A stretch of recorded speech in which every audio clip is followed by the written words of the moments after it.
네, 김영환입니다. 우리가 때로 비난도 하고 비판도 하고 고발도 합니다. 근데 그걸 계속하면 어떨까요? 때로 멋있어 보이기도 하지만 그 속은 비참하게 되죠. 독소가 가득하게 되니까요. 평생 비난, 비판, 독소를 날리는 사람, 그 사람의 생은, 그 사람의 마지막 삶은 어떨까요? 굉장히 비참할 수 있다라는 것입니다. 근데 반면에 사람들을 좋게 보고 칭찬하고 격려하고 평생을 그렇게 사는 사람들은 그 사람의 삶이 아름다울 수 있다. 가치가 있는 삶을 살 수 있다라는 것이죠. 물론 어떤 정화를 위해서 또 좋은 세상을 만들기 위해서 또 너무 이상한 사람이 사람들을 죽이고 있을 때 멈춰야 하기 때문에 비판하고 고발을 할 수 있습니다. 그런데 늘 모든 일을 그렇게 하면 피곤해진다라는 거예요. 분명히 우리가 긍정적인 어떠한 것을 말할 수 있지만 그것이 아니라 사람들을 모두 다 비판하고 비난하고 부정적으로 보는 것은 나에게도 해롭다라는 것이죠. 자, 우리가 하나님의 일을 고백하고 말하고 그렇게 평생을 살면 어떨까요? 그러니까 사람을 고발하고 사람을 지적하고 사람을 비난하면서 평생을 에너지를 다 쏟는 것보다 하나님의 일하심, 역사하심, 그것을 우리가 나타내면 얼마나 감사하겠습니까? 우리가 때로 하나님의 사명을 받아서 선지자 역할을 할 수 있습니다. 그런데 그런 선지자의 역할은 다른 사람이 어떤 억울한 일을 당하지 않도록 하는 것이죠. 그런데 너무 지나치게 고발자가 된다는 것은 하나님의 영광을 또 감출 수 있다라는 것이죠. 네, 저도 유튜브로 여러 사람들에 대해서, 이상한 사람들에 대해서 이야기를 했습니다.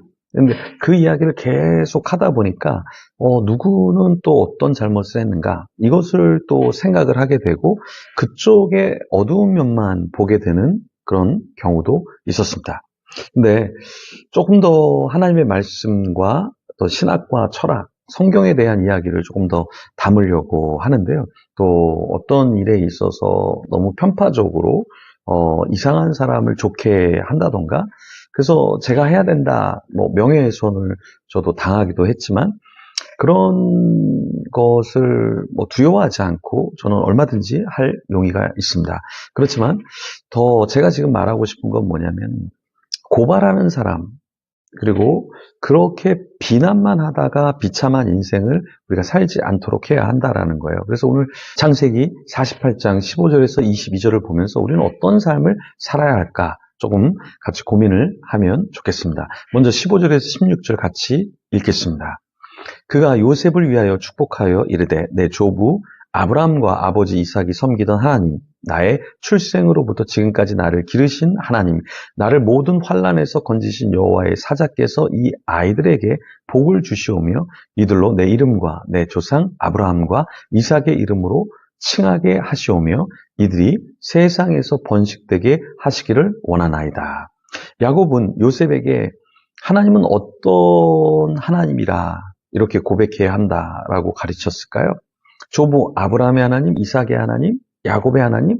근데 이런 하나님이 사실 자신을 그리고 자신의 조상을 환난에서 건지신 하나님이다 이렇게 고백하도록 이야기했죠. 우리가 신앙생활을 한다는 것은 하나님을 찬양하는 거잖아요. 그래서 저도 예배사역을 되게 중요하게 여기는데 우리 모두가 다 예배사역을 중요하게 여겨야겠죠. 왜냐하면 신앙은 사람들에 대한 이야기를 하다 끝나는 것이 아니라 하나님이 어떤 일을 하셨는가를 찬양하고 경배하는 일을 해야 하는 것 아니겠습니까? 그래서 40일 반뼈를 이제 준비해서 섬기게 되는데 왜 40일 동안 우리가 예배해야 될까? 이 40일 동안 사람에 대한 이야기가 아니라 사람에 대한 칭찬이 아니라 하나님이 어떤 일을 하셨고 어떤 것을 기대하시는가 그래서 우리가 돌아보는 시간이 되어야 하겠죠. 그래서 40일은 저에게도 굉장히 큰 의미가 있습니다. 그러니까 많은 사람들을 만나기보다 만남들을 좀 자제하고 집중해서 나의 시간을 하나님께 드리는 것 그러면서 하나님이 나에게 어떤 삶을 원하시는가 때로는 40일을 이렇게 하면 시간을 낭비한다라고 생각하는 분들이 있어요. 근데 사실 우리가 넷플릭스 보거나 미디어 보거나 게임을 하거나 예를 들어서 만나지 않을 사람들을 계속해서 만나면서 시간을 낭비하는 사람들 훨씬 더 많습니다. 그러니까 공부하는 자녀도 사실은 공부해.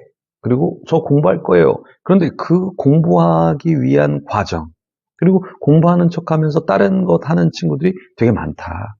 근데 하나님을 만나고 하나님이 나에게 무엇을 원하신가를 알면 우리가 좌로나 우로나 치우치지 않죠. 훨씬 더 시간과 에너지와 인생을 제대로 쓸 수 있다라는 거예요. 그죠? 그래서 우리가 이 40일을 예배하는 거, 또 하나님 앞에 나의 삶을 드리는 거, 하나님을 고백하는 거, 이것이 시간 낭비나 재정 낭비나 에너지 낭비가 절대 아니다라는 거예요. 야곱은 자신이 믿는 하나님이 요셉에게 어떤 복을 주시는지 그것을 요셉이 조금 더 알기를 원했어요. 그래서 또 요셉뿐만 아니라 요셉의 자녀들도 알기를 원해서 요셉의 자녀들에게 복을 주시고 그들의 이름, 조상 아브라함, 이삭의 이름으로 칭하게 하시며 그들이 세상에서 번식, 더 번영할 것이다. 이렇게 그 마음을 표출해 주었죠. 우리도 그렇습니다. 우리 자녀와 우리 배우자, 우리 함께 있는 사람들에게 내가 아니라 하나님이 정말 축복해 주시길 원해. 그 하나님을 알고 만나는 게 무엇보다 중요한 것 같아요. 제가 전인 기독학교 집회를 갔는데요. 저도 기도회 인도를 하고 마이크를 교장님께 넘겨드렸는데요. 교장님이 간절하게 기도하시더라고요.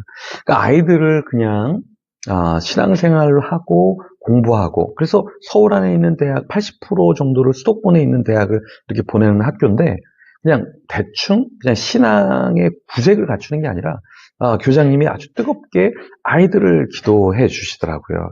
저는 그걸 보면서 이건 진짜 대단한 일이다. 왜냐하면 대충 해도 되는데 아이들이 진짜 주님을 만나기를 원하시는구나. 그 마음을 읽을 수가 있었어요. 그래서 우리가 신앙생활할 때 어떤 먹는 것 때문에 신앙생활하고 재미로 신앙생활하고 관계로 신앙생활하는 게 아니라 한 영혼 한 영혼이 주님을 만나고 주님이 나를 어떤 삶을 살기 원하는가 그것을 발견하는 것이 가장 큰 축복이다. 그냥 좋은 교회, 큰 교회 아니면은 화려한 어떤 선교 기간 그게 중요한 게 아니라 하나님이 한 사람 한 사람을 어떻게 만나주시고 그 인생이 어떻게 바뀌는가 그것에 대해서 우리가 더 많은 초점을 가져야 한다라는 것입니다. 저는 이번 청년부 수련회를 이렇게 가는데요. 청년들이 그 성지순례 강화도 쪽에 가서 어떻게 기독교가 들어와서 선교사님들이 어떤 사역을 하고 초창기에 목회자들이 어떻게 섬겼는가를 좀 배우면 좋겠다. 그래서 교회 안에서 그냥 어떤 이론적인 설교나 이론적인 신앙이 아니라 현장에 가서 그런 이야기를 좀 생생하게 들으면서 좀 가슴으로 좀 느꼈으면 좋겠다. 이런 생각을 좀 갖고 있습니다. 우리가 교회에서 40일 동안 뜨겁게 기도하고 또 주일날 예배 드릴 때 말씀을 듣고 기도하지만 그런 것도 좋지만 또 현장에 가서 또 그 생생한 그 선교의 현장에서 있었던 일 그리고 이제는 우리가 삶을 살 때 학교나 세상에서 어떤 선교자적인 삶을 살아야 될까? 그게 왜 축복인가? 그것을 좀 알고 고민하면 좋겠다. 그런 마음으로 사실은 좀 떠나려고 합니다. 여러분께서도 좀 기도해 주시고 하면 너무나 좋겠고요. 야곱은 요셉의 말과 행동에 대해서 이제 받아들이지 않은 부분이 있어요. 그러니까 예를 들어서 자기 아들들에 대해서 아버지가 이렇게 손을 어금 맡겨서 축복기도를 했잖아요. 근데 야곱은 그 요셉의 말, 그 행동, 그것을 허락지 않고 그냥 나는 이렇게 할 거야 하면서 좀 고집을 좀 피웠잖아요. 네. 근데 요셉은 아버지를 비난하지 않았어요. 아버지 왜 이러십니까? 아버지도 그 축복이 바뀌면서 인생의 험난한 세월을 살았잖아요. 아버지는 잘못했습니다. 비난하거나 비판하기보다는 나중에 그것을 받아들일 수밖에 없었죠. 므낫세도 한 족속이고 에브라임도 한 족속인데 이제 에브라임이 므낫세보다 큰 자가 되고 므낫세가 사실은 큰 자가 되는데 작은 자가 되는 거. 근데 그것을 아버지가 원하는 것을 알았고 그것을 받아들였죠. 우리도 마찬가지입니다. 때로는 교회에서 왜 나를 더 많이 사랑해 주지 않지? 왜 목사님이 나를 더 많이 사랑해 주지 않지? 왜 내 얘기를 더 많이 들어주지 않지? 근데 때로는 하나님께서 그것을 허락지 않는 때도 있고요. 난 더 부자가 돼야 되는데 하나님이 허락지 않을 때가 있습니다.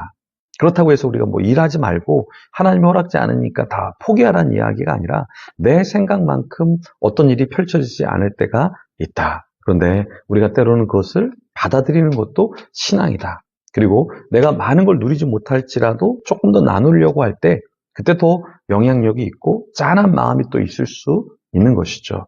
우리가 다 이해할 수 없지만 그 하나님의 역사를 우리가 받아들이고 주어진 삶을 잘 사는 그것도 신앙이다. 그것을 잘못됐다고 비난하고 비판하고 리더십이 너무나 부족해. 우리 부모님 리더십이 너무나 부족해. 우리 목사님 또 우리 성도님 저렇게 권사님이 신앙생활하면 안 되는데 집사님이 신앙생활 하면 안 되는데 청년이 신앙생활하면 안 되는데 이런 비난보다는 우리가 때로는 순복하고 하나님이 어떻게 이런 상황에서도 역사하실까 기도하고 기다리는 저와 여러분이 되면 좋겠습니다. 야곱은 잘못한 부분이 있지만 요셉은 그 아버지를 받아들였다라는 것이죠. 이스라엘 야곱은 요셉에게 어떤 말을 했냐면 자신은 이제 죽지만 하나님이 함께 하시고 요셉과 자녀들을 인도하고 조상의 땅으로 들어가게 할 것이다 하면서 끝까지 축복했습니다. 우리도 축복의 말을 하는 저와 여러분이 되기를 소망합니다. 우리 같이 기도하며 하나님 앞에 나아가겠습니다.